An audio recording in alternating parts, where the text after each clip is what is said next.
As Sunnah trust, সুন্নাতে উদ্ভাসিত জীবনের জন্য। আসসালামু আলাইকুম ওয়া রাহমাতুল্লাহ। ওয়ালাইকুম আসসালাম ওয়া রাহমাতুল্লাহ। স্যার, বাংলা নববর্ষ বা পহেলা বৈশাখের উদযাপন আমাদের বাঙালি সমাজ ও সংস্কৃতিতে অবিচ্ছেদ্য একটি অংশ হয়ে দাঁড়িয়েছে। এ বিষয়ে আমি আপনার কাছ থেকে বিশদভাবে কিছু জানতে চাচ্ছি। ধন্যবাদ। আমরা এ বিষয়ে মনে প্রশ্ন সবারই থাকে, প্রতি বছরে ঘুরে ঘুরেই আসে। এ বিষয়ে অনেকগুলো বিষয় তোমাদের জানা দরকার, বিশেষ করে তোমরা যেহেতু গবেষণা করো এবং দ্বীনের দাওয়াতের কাজে রয়েছো। প্রথম বিষয় হলো এর ইতিহাস। অনেক আগে যখন ইসলামিক টিভি ছিল, একজন প্রশ্ন করেছিল যে বাংলা নববর্ষ এই যে আসছে, এটা এর বিধান কি? তা আমি প্রথম প্রশ্ন করছিলাম, লাইভ ছিল বিষয়টা, যে বাংলা নববর্ষ মানে কত সাল? তখন সম্ভবত 1419 বা এরকম কি ছিল। তা আমি বললাম যে 1419 এটা এক তো ছিল এক সময়, 1419 বছর আগে এটা এক ছিল না, সেটা কি? তা আমরা দেখছি ওই সময়ে কেউ বলতে পারে না যে কোনো, যেমন আমরা যখন বলি 2016, তো এটা এক ছিল, তো সেই একটা কি যে কেউ বলতে পারে যীশু খ্রিস্টের জন্ম। যীশু খ্রিস্টের জন্ম থেকে শুরু করে 2016। কিন্তু তাহলে 1400 যখন আমরা বলবো 19, অথবা এবারে বলবো 23, পহেলা বৈশাখ 1423 বঙ্গাব্দ, সেই 1423টা কি এটা আমরা অনেকেই জানি না। এটা প্রথম কথা একটা হিজরি সাল, এই বঙ্গাব্দটাও ইসলামী ঐতিহ্যের সাথে জড়িত একটা বিষয়। কাজেই আমরা যখন বলবো পহেলা বৈশাখ 1423, তার মানে এই 1423 বছর আগে রাসূলুল্লাহ সাল্লাল্লাহু আলাইহি ওয়াসাল্লাম হিজরত করছিলেন। তাহলে এটা রাসূলুল্লাহ সাল্লাল্লাহু আলাইহি ওয়াসাল্লামের হিজরতের 1423 বছর পূর্ণ হলো। এখন প্রশ্ন হলো যে আমরা তো আবার আরেকটা হিজরি বলি 1437,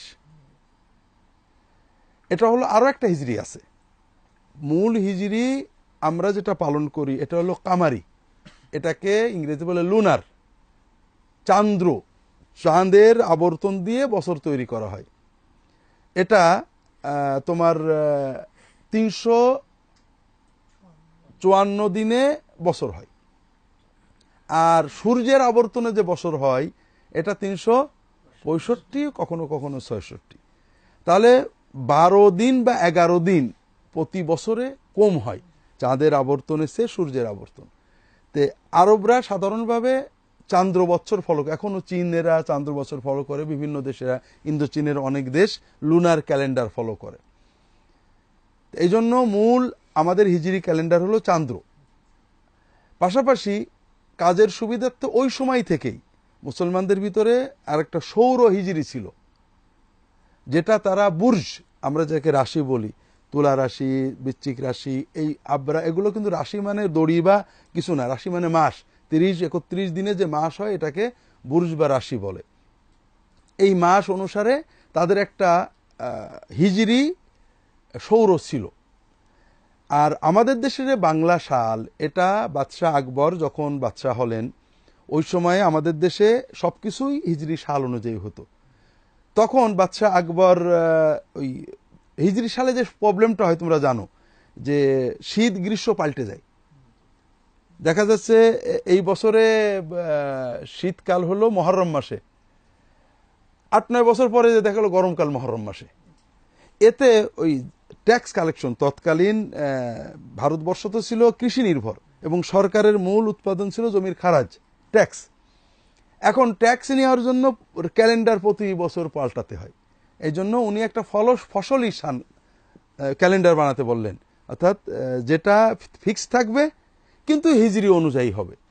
তখন বাদশাহ আকবরের সময়ে 950, 60, 63 এই দিকে হিজরির দিকে তা ফতুল্লাহ সিরাজি নামে একজন খুব নামকরা মানে জ্যোতির্বিজ্ঞানী বলা হয় ছিলেন। উনি হিজরি সালের সাথে ভারতীয় মাসগুলো মিলিয়ে এই নতুন ক্যালেন্ডার তৈরি করলেন, যেটার বেজ হিজরি, কিন্তু গণনা শুরু হবে সৌর দিয়ে। যেহেতু এটা প্রায় 1000 হিজরি পর থেকে গণনা শুরু হয়েছে, এই জন্য 950 থেকে বা 1555 খ্রিস্টাব্দ থেকে এটার গণনা শুরু, আর এই পর্যন্ত এসে এই 23 আর 37-এর পার্থক্যটা হয়েছে।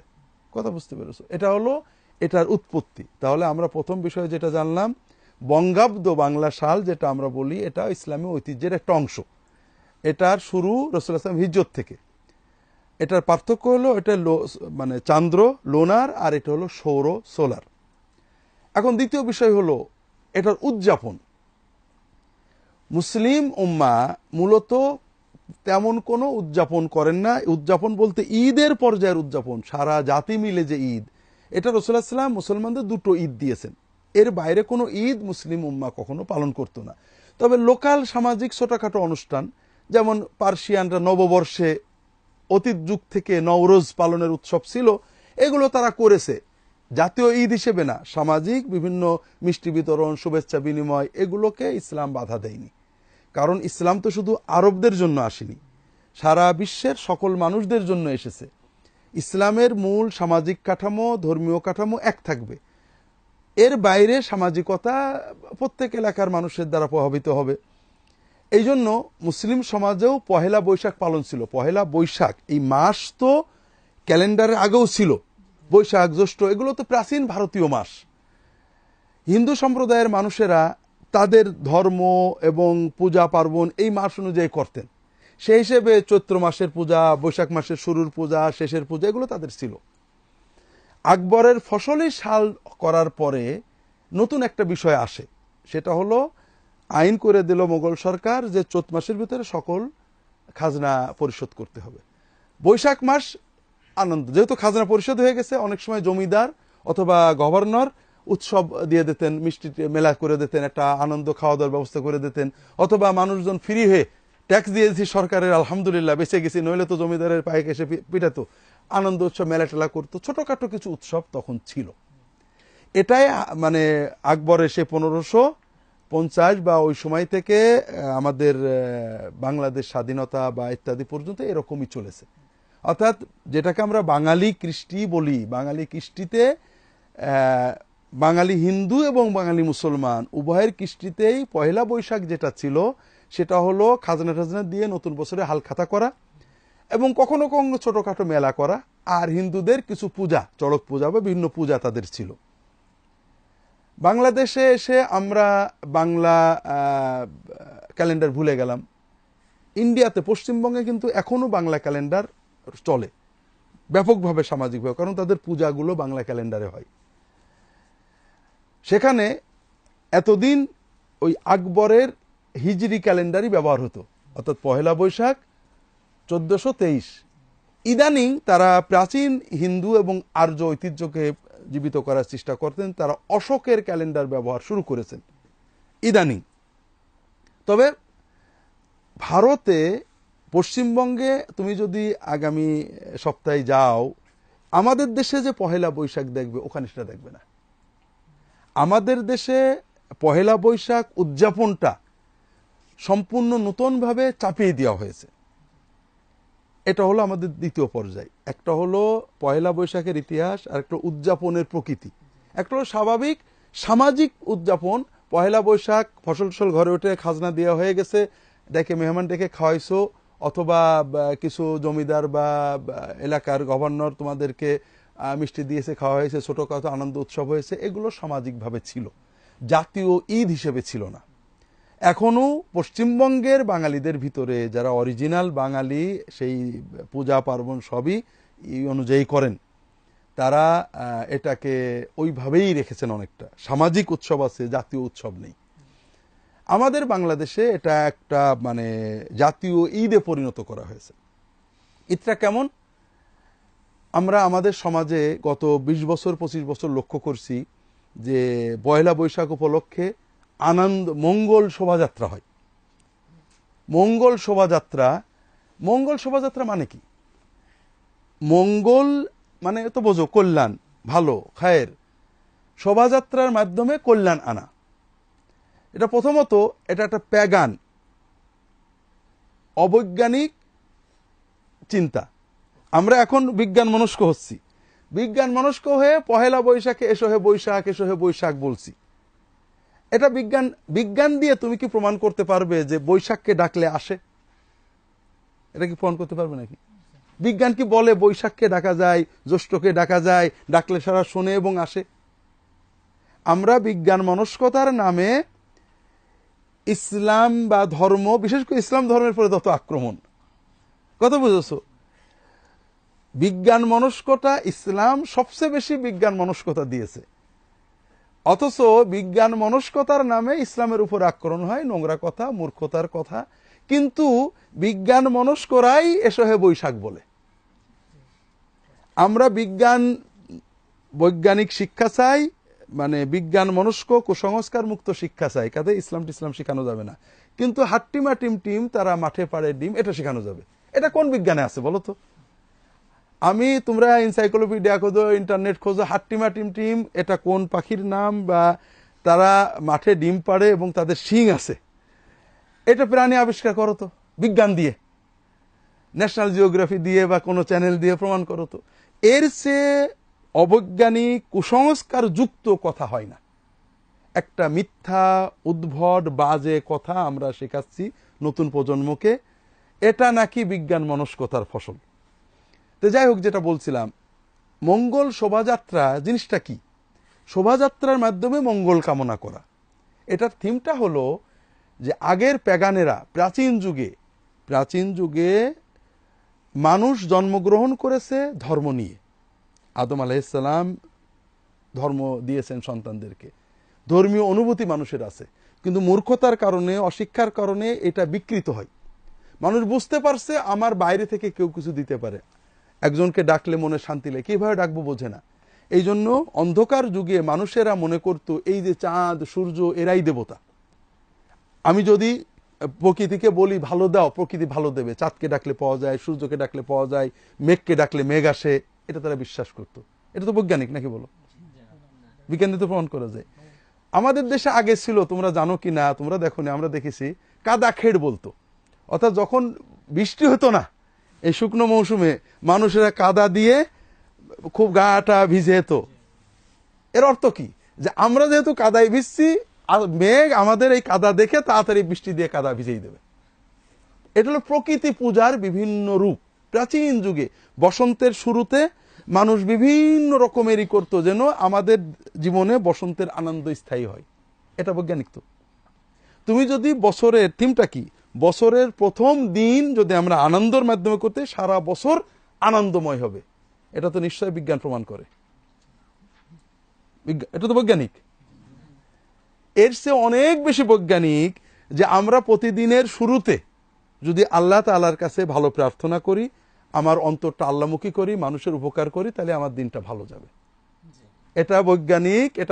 এটা আমার মানবীয় প্রকৃতি সমর্থন করে, বিজ্ঞান সমর্থন করে, মানব সভ্যতা এটা সমর্থন করে। কিন্তু দুর্ভাগ্য, এইটাকে তোমরা কুসংস্কার বলে হটিয়ে দিয়ে তুমি মঙ্গল শোভাযাত্রা চালু করেছো। এরপরে নানাবিধ প্রোগ্রাম ব্যাপকভাবে চাপিয়ে দেওয়া হয়েছে। এটা হলো দ্বিতীয় পর্যায়ে। এখন তৃতীয় পর্যায়ে আমরা আলোচনা করি যে এগুলোর উপকারিতা অপকারিতা। চতুর্থ পর্যায়ে আমরা আলোচনা করব যে এটা শরঈ বিধান। এই যে আমাদের উপরে চাপিয়ে দেওয়া হয়েছে পহেলা বৈশাখের নামে যে ঈদ, এটা কিন্তু ঈদে পরিণত হয়েছে, এটা জাতীয় উৎসবে পরিণত হয়েছে।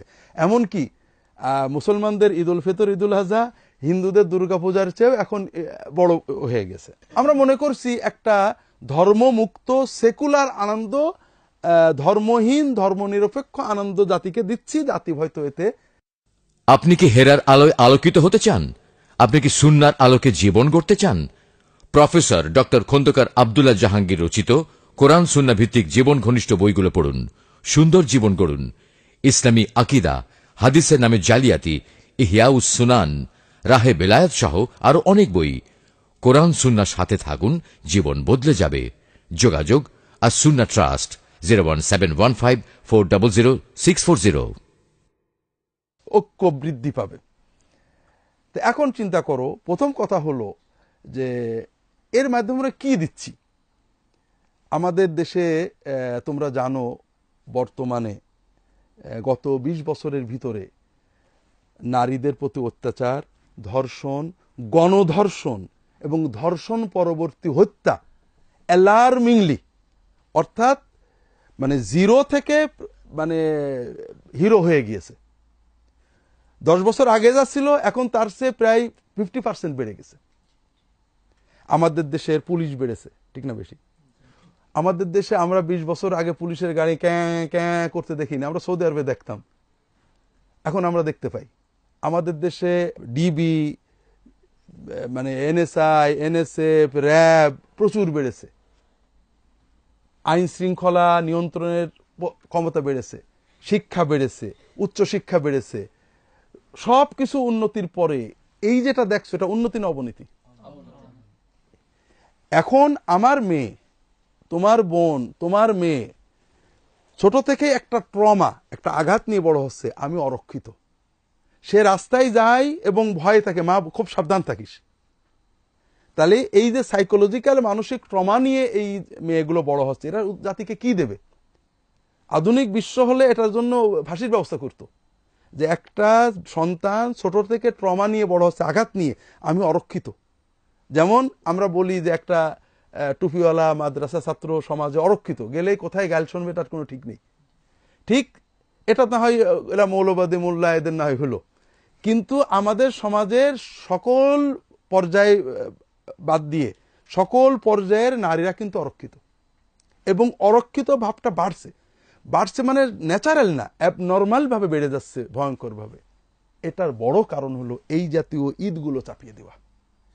কত হলো সমাজ গ্র্যাজুয়ালি পরিবর্তন হয়। তোমরা দেখবা ইংল্যান্ডে, আমেরিকা, ইউরোপেতে এই ধরনের মেলা টেলা হচ্ছে, ওদের একদিনে হয়নি।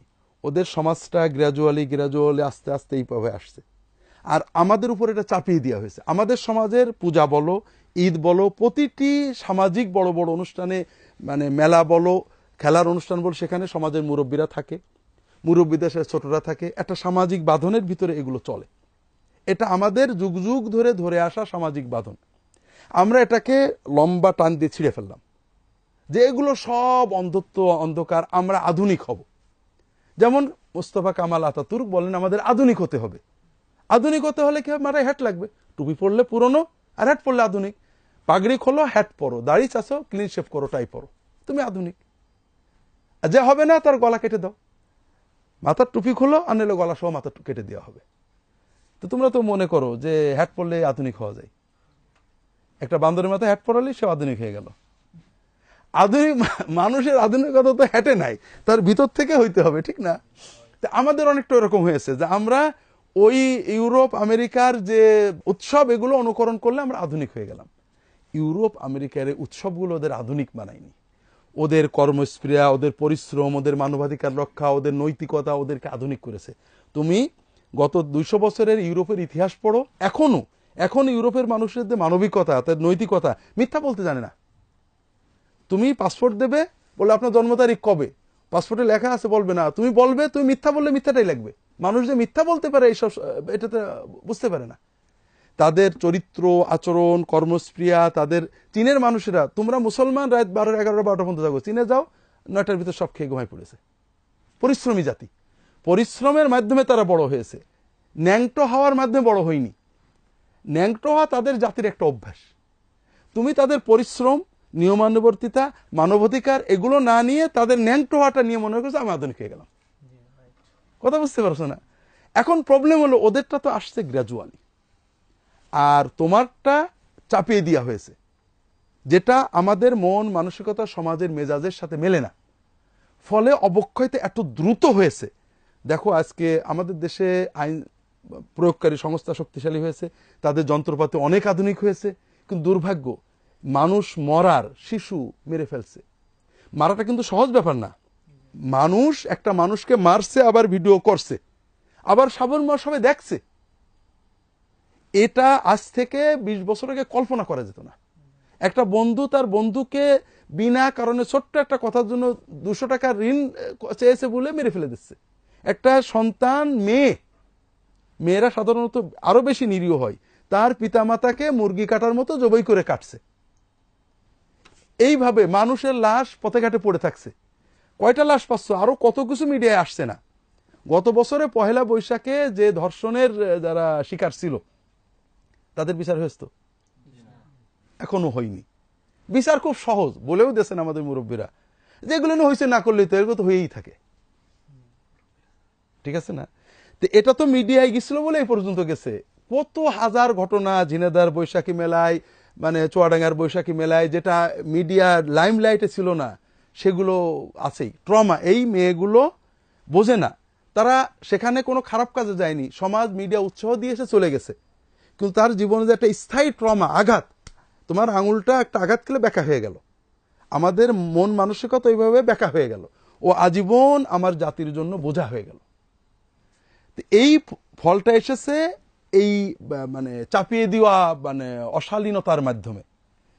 আমরা গত 3-4 দিন আগে প্রথম আলোয় একটা আর্টিকেল পড়লাম, সেটা হলো যে আমাদের দেশের উন্নতি, তিনি লিখেছেন ঢাকার রাস্তাঘাটের উন্নতি হচ্ছে, বড় বড় ওভারফ্লাই হচ্ছে, আরো অনেক হবে, ঢাকা এখন আধুনিক মানে সৌদি আরব, আমেরিকা, ওয়াশিংটনের মতো হয়ে যাবে। তো উনি লিখেছেন এর দ্বারা উপকার হচ্ছে কত % মানুষের। তো উনি লিখেছেন যে ঢাকার প্রায় 90% মানুষ হেঁটে, রিক্সায় অথবা লোকাল বাসে যায়, এরা ওই ওভারফ্লাইয়ের কোনো সুবিধা পাচ্ছে না, কিন্তু অসুবিধা 16 পাচ্ছে, যেখানে ওভারফ্লাইতে গাড়ি নামে ওখানে যানজট বাড়ছে। শুধুমাত্র যারা প্রাইভেট গাড়ি ব্যবহার করে ঢাকার অতি অল্প সংখ্যক 5% বড় লোক, তারা এই উন্নতির সুবিধাটা পাচ্ছে, আর কিছু না। তাহলে এই দেশের ট্যাক্স পেয়ার 100% ভিতরে 5% মানুষের জন্য এই উন্নতি।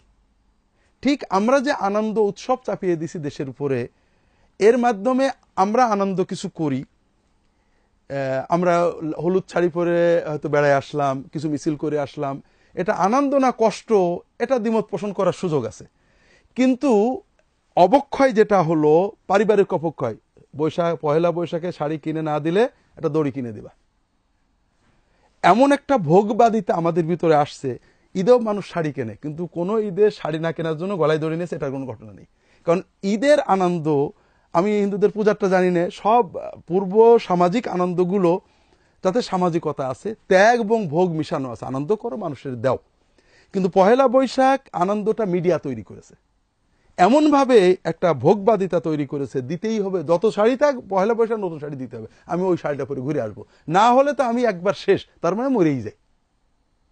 এটা প্রচন্ড পরিবারগুলোকে ধ্বংস করছে, সমাজগুলোকে ধ্বংস করছে, নতুন প্রজন্মকে ধ্বংস করছে। তাহলে পহেলা বৈশাখের এই আনন্দের মাধ্যমে প্রকৃত লাভবান হচ্ছেন মিডিয়ার মালিকেরা, বিলিয়নিয়ার যারা ব্যবসা করে, শাড়ি প্রডিউস করে বড় বড় কোম্পানি, বিভিন্ন খাদ্য প্রডিউস করে বড় বড় কোম্পানি, তারা বিলিয়ন টাকা নিয়ে যাচ্ছেন।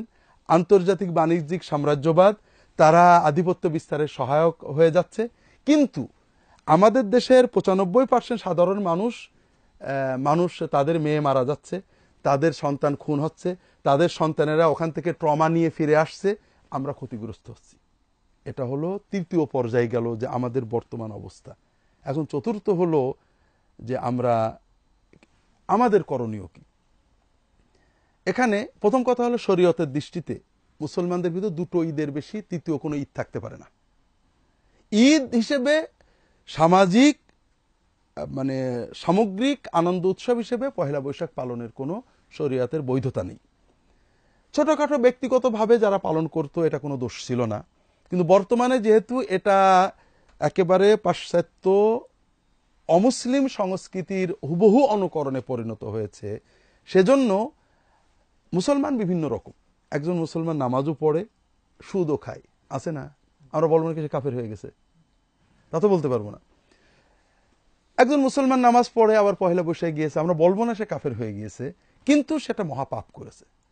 কাজেই যারা দিনদার, দিনের ভিতরে থাকতেন, অকারণে এই পাপ থেকে বাঁচতে হবে। পহেলা বৈশাখ যেভাবে পালন করা হচ্ছে এটা অমুসলিম সংস্কৃতির অন্ধ অনুকরণ, এবং আমাদের নিজেদের সন্তানদের নিজেদের এটা ঈমান, আমল, মূল্যবোধ নষ্ট করে দিচ্ছে। কাজে আমরা এগুলোতে অংশ নেব না, কোনোভাবেই নেব না। যারা করছেন আমরা যদি পারি তাদেরকে বুঝাবো যে আপনি এইভাবে করেন। যেমন সন্তানেরা পহেলা বৈশাখে যেতে চাবে, কারণ বাবা মা সময় দেয় না। বাবা মার দায়িত্ব হলো সন্তানদেরকে সময় দেবে, তাদের নিয়ে বেড়াতে যাবে, তাদের সাথে গল্প করবে, তাদের নিয়ে বিনোদনে যাবে, এগুলো আমাদের দিতে হবে। এরকম যদি বলা হয় মেলায় যাবি না, আর আমি চলে গেলাম চায়ের দোকানে গল্প করতে, রাজনীতি করতে, তাহলে তো ছেলেরা থাকতে পারবে না। এই জন্য বিকল্প দিতে হবে। আনন্দ উৎসব, পারিবারিক আনন্দ, সামাজিক আনন্দ ইসলাম উৎসাহ দেয়, তবে এটা অবশ্যই যথাসম্ভব ক্ষতিমুক্ত হতে হবে। দ্বিতীয় আরেকটা বিষয় তোমাদের জন্য, দায়ীদের জন্য যেটা দরকার, সেটা হলো মূল্যবোধের বিকাশ। তোমাদেরকে বলছি যে মানুষ জন্মে কিন্তু মানুষ হিসেবে না, বলছি না তোমাদেরকে, অনেকবারই বলছি।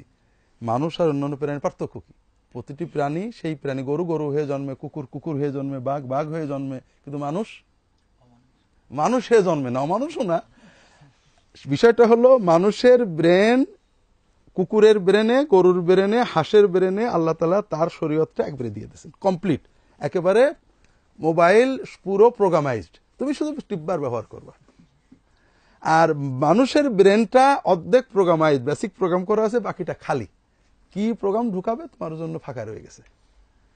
যে কারণে মানব সন্তান জন্মের পরে কিছুই জানে না। আল্লাহু আখরাজাকুম মিন বুতুনি উম্মাহাতিকুম লা তা'লামুনা শাইয়ান ওয়া জাআলা লাকুমু আস-সামআ ওয়াল আবসারা ওয়াল আফিদা।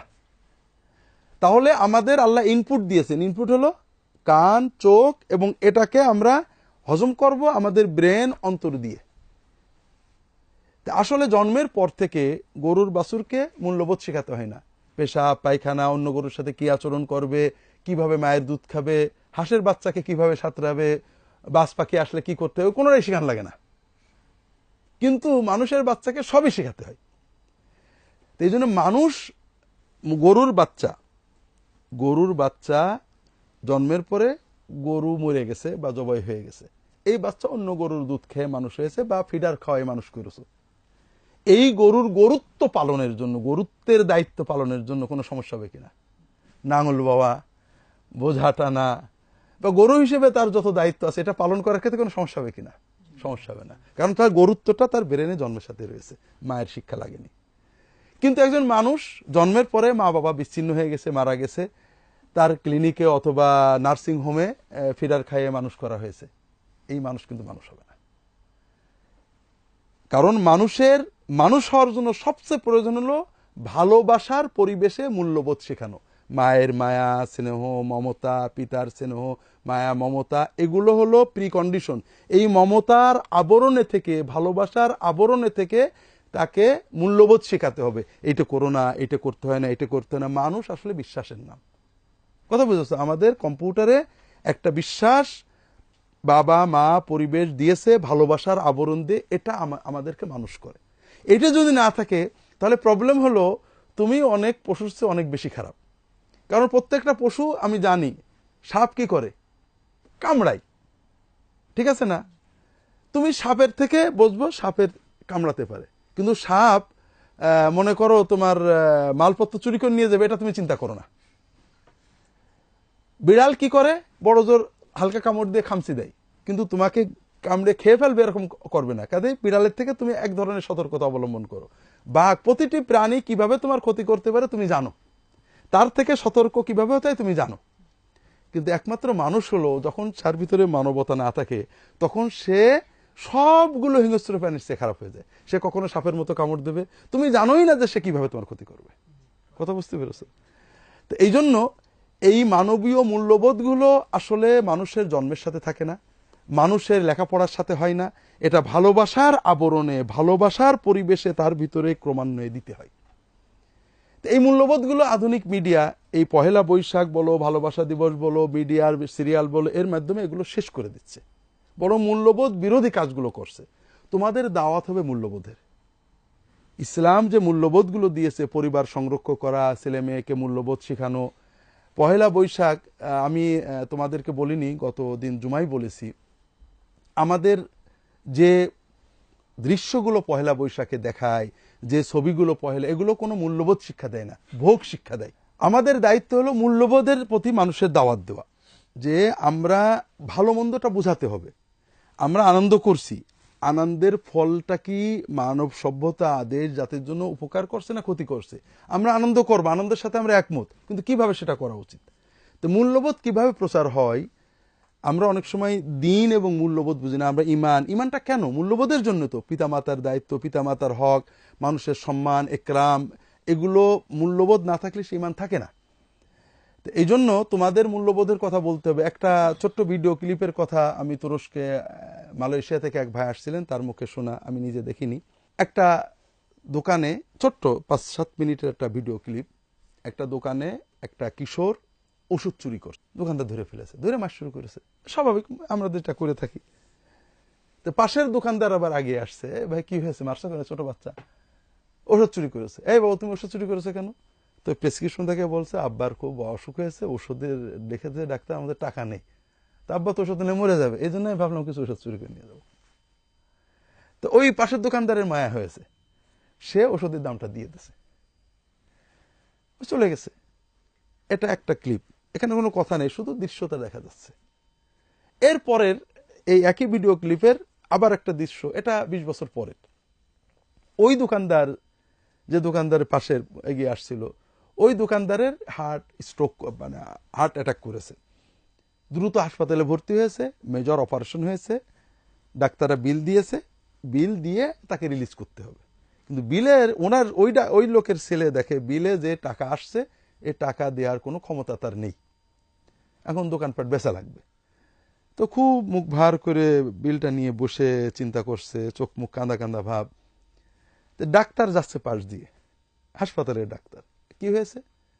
তো আমার এই দেখেন বিলটা আসছে, বিলটা তো শোধ করবো কি করে, এই জন্য খুব টেনশন করছি, দেখি কি করা যায়। বলে দেখি বিল, কে রোগী? আমার আব্বা। আপনার আব্বা কে? তো অমুক। আচ্ছা বিলটা আমাকে দেন। বিলটা নিয়ে গেছে, নিয়ে যেয়ে খানিক পরে ডাক্তার এসে বিলটা তাকে দিচ্ছে। বিলে লেখা আছে 0, মানে এই রোগীর সব টাকা ফেরত, কোনো পাওনা নেই। এখন বলছে আপনার আব্বার পেমেন্ট হয়ে গেছে, আপনি রোগী নিয়ে চলে যান। তো এখন এটা কেন? ওই ছেলেটা পরিচয় দিচ্ছে, ওই শেষের টুক শুধু কথা, দুটো মিলে 5 মিনিট, যে আপনার আব্বা যে কিশোরকে টাকা দিয়ে ওষুধ কিনে দিছিলেন, আমি সেই ডাক্তার, আমি সেই কিশোর, আমি ডাক্তারি শিখে এখন ডাক্তার হয়েছি, এই হাসপাতালে চাকরি করি। কথা বুঝতে পেরেছো? এই যে একটা ছোট্ট ক্লিপ, এটা যখন একজন মানুষ দেখে, তার ভিতরে কি জাগে বলো তো? হ্যাঁ, মানুষের উপকার করা একটা জজবা জাগে। কারণ মানুষ তো দুর্বল, যেটা দেখে ওটারই আগ্রহ বেড়ে যায়। যখন মানুষের মাথায় লাঠি মারতে দেখে, ওটার আগ্রহ, যখন মদ খাওয়া দেখে, ওটারই আগ্রহ জন্মে, যখন এইভাবে মানুষের উপকারের মাধ্যমে যে মানুষের আল্লাহ দুনিয়াতে ফায়দা, এটা দেখে, তখন সে ওই দিকেই তার আগ্রহ বাড়ে। আমাদের মিডিয়াতে এই ধরনের কোনো ক্লিপ পাবে কিনা? যদি পাও, দেখবা কি একজন মদখোর, হিরোইনখোর, মানুষ খুন করে ডাকাত, কিন্তু কেউ বিপদে পড়লে টাকা দিয়ে দেয়। এটাকে কি মূল্যবোধ প্রমোট করছে, না ওই মাদকতাকে প্রমোট করছে? মাদকতা প্রমোট করছে। তো এই জন্য আমাদের দাওয়াত হবে, আমরা মূল্যবোধকে প্রমোট করি, আমরা আমাদের জাতীয় কৃষ্টি কালচার এবং বিশেষ মূল্যবোধগুলো, সামাজিকতাকে সংরক্ষণ করি। পরিবর্তন গ্র্যাজুয়ালি হবে, হঠাৎ করে চাপিয়ে দিলে দেশ জাতির ক্ষতি হয়, উম্মতের ক্ষতি হয়। এটাই হলো পহেলা বৈশাখ সম্পর্কে আমাদের যে সাধারণ মোটামুটি ধারণা। বাকি তোমরা আরো গবেষণা করবে, সমাজে মেশবে। তবে মনে রাখবে, প্রথম বিষয় হলো আমরা এগুলোতে অংশ নিই না, কারণ আমাদের ঈমান বাধা দেয়। কিন্তু যারা অংশ নেয় তারা কেউই কাফের না, তাদের ভিতরে ঈমান আছে, তারা নিজের মুসলমান, সমাজের কারণে করে। সমাজ যখন একটা জিনিস প্রচলিত থাকে, মানুষ করে। কাজেই কাউকে এইসব কর্মে যুক্ত দেখে তাকে ঘৃণা করা, তাকে ইসলাম বিরোধী বলা, এটা না, তার কাছে ইসলামের দাওয়াতটা পৌঁছানোর চেষ্টা করা তোমাদের দায়িত্ব। আল্লাহু আ'লাম। আল্লাহুম্মা সাল্লি আলা মুহাম্মাদ। পহেলা বৈশাখে শিরক আছে কিনা?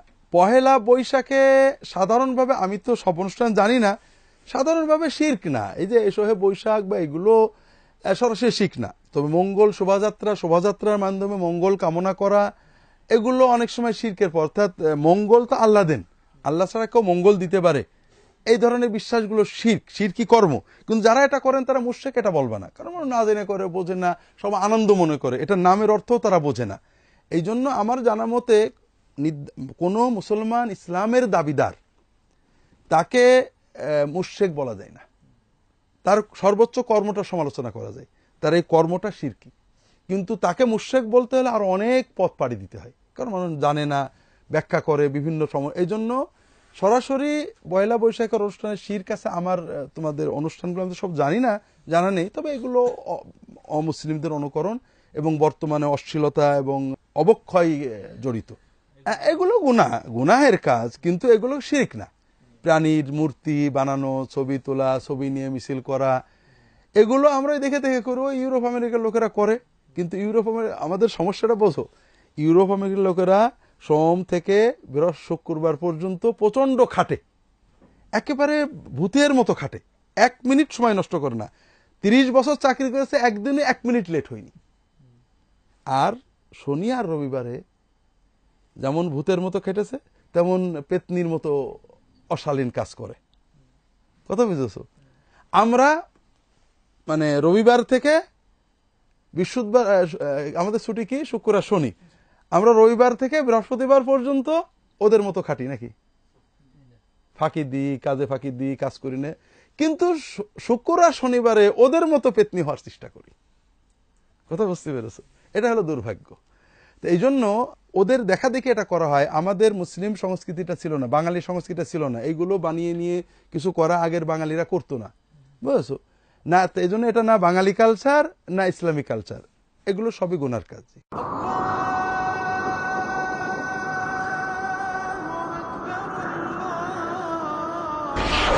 আস সুন্নাহ ট্রাস্ট, সুন্নাতে উদ্ভাসিত জীবনের জন্য।